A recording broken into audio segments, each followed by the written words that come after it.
situation and the James Harden in the situation and the terrible decision by KD to leave Steph for Kyrie Irving situation. The basketball culture in America, it'll never end, and you end up being like Brooklyn is this morning, in real trouble. Plus, little trouble brewing down in Miami. Do Dolphin players think Tua is not the guy? The coaches, though, do. That's coming up. Wow. All right, Colin, thank you. Looking forward to it. Well, Aaron Rodgers let the cat out of the bag on the Pat McAfee show when he said he would be guest hosting Jeopardy. Rodgers apologized since no official announcement had been made. Then he later talked more about it to reporters during his media availability session. The Packers QB was on a Celebrity Edition as a contestant in 2015 and admitted that he was and always has been a huge fan of the show. And Shannon, look, I know you have some personal experience on this one. Are you surprised he spent so much time talking about his upcoming Jeopardy game? No. He's made it abundantly clear he's a big fan of the show. Watches it religiously. I was a big fan of the show when I played him until I just couldn't keep up with it anymore. Had the board game, had the video version of it. You can plug it into your TV and play. So I'm not surprised, Skip. He's going to be a guest host, and I believe he'll be a great job because he has just enough sense of humor, just like the great Alex Trebek had, to pull this off.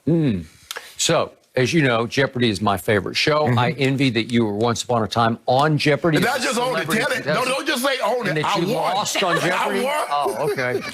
But here's what got me yesterday. Aaron Rodgers spent half his media availability crowing about how he's going to be the Jeopardy host with the Los Angeles Rams defense coming to town for a playoff game on, what is it, Saturday? Yeah, Saturday afternoon, evening. And all he's doing is talking about how he got everything he wanted. He said, our offense is much better. We finally got home field advantage all the way to the Super Bowl. It feels like he already won the Super Bowl. No. I've never seen such overconfidence. That's what happens when you're at peace. When you're in a great place, when you're at peace, you find the right boo, you good, you good. Don't nothing else, hey, you don't even talk about nothing else. Food don't even taste the same no more. You happy with where you are. Well, he good with where he are. He's feeling good. No. His boo, the offense is clear right now. Jeopardy, looking pretty sharp, guys. Good stuff. We're back at the same time tomorrow morning. The herd is on right now. Having good news, Amari Cooper underwent successful ankle surgery last week, and Jerry Jones thinks it could end up being a good thing. Receiver. Jerry called Amari one of the most talented players he has ever had on the Cowboys. Jerry also said Cooper, quote, has unlimited potential to go from here to a higher level. I think his surgery is going to allow him to do that. I think all of this is an experience builder. Michael Irvin told me the single most important thing he did in his career to make him Hall of Famer was when he rehabbed through his injury and saw how much football meant to him. So, Shannon, does Amari Cooper belong in the same sentence as Michael Irvin? Come on, Shannon. Be honest. Skip, Jerry need to stop. Skip, Jerry is trying to justify giving this man $20 million. That is correct. And this man averaged, he was 21st in the league as far as receivers and yards per game. This is the same guy that had 5 guys under 50 yards a game. He had 3 games of under 30 yards a game. He had 5 yards against the Eagles and 10 yards against the 49ers. And that's Michael Irvin. Michael Irvin told him the single biggest thing. Stop it. Michael Irvin didn't tell you no bull job like that. When Michael Irvin was on the field, they never saw Michael Irvin on the bench and says, okay, Jay Novacek, you take it over because Mike ain't got it today. Mike quit. Or somebody made Mike Irvin quit. On the road. Man, stop. Skip, I'm not denying his talent. What you deny is his consistency. Why you think John Gruden let him go? He did. Guys ain't letting guys that give you that kind of, ain't nobody, you think the Green Bay gonna let Devontae Adams go? Hell no.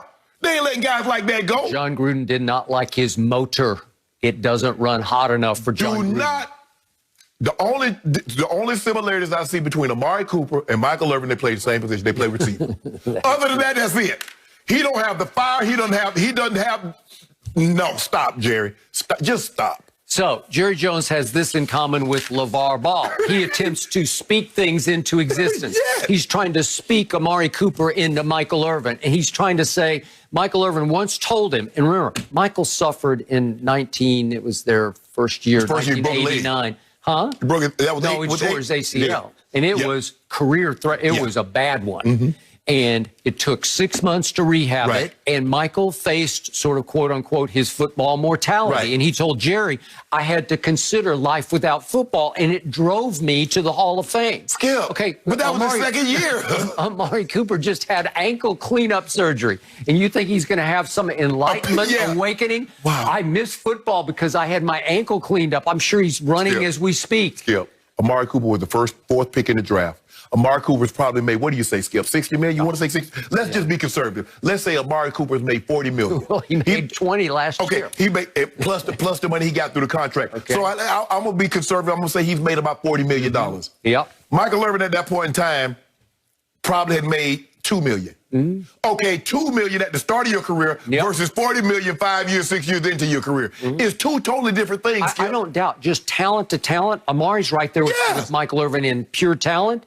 What have I told you about Michael Irvin? I consider him the greatest receiver ever because he was the unquestioned leader of a dynasty. It wasn't Troy Aikman. It wasn't Emmitt Smith. It wasn't Charles Haley or Darren Woodson. It was Michael. He was the lightning rod in that locker room. I realized he had issues off the field, but on the field, he led that team. He was the one I wanted in my foxhole if I went to Washington or to New York to play the Giants or the Eagles. Imagine the physicality that they played with, and you covered those teams, and you know how physical it was, even on the edges. Nobody can make Michael Irvin shut it down. No one. Well, Stephon Gilmore made him tap out. He made him tap out. He went and stood on the sideline with his cape on. And he ran such half-hearted routes at Philadelphia in the fourth quarter in the game of the year, do or die, sink or swim, that Jason Garrett said, you come over here and stand by me.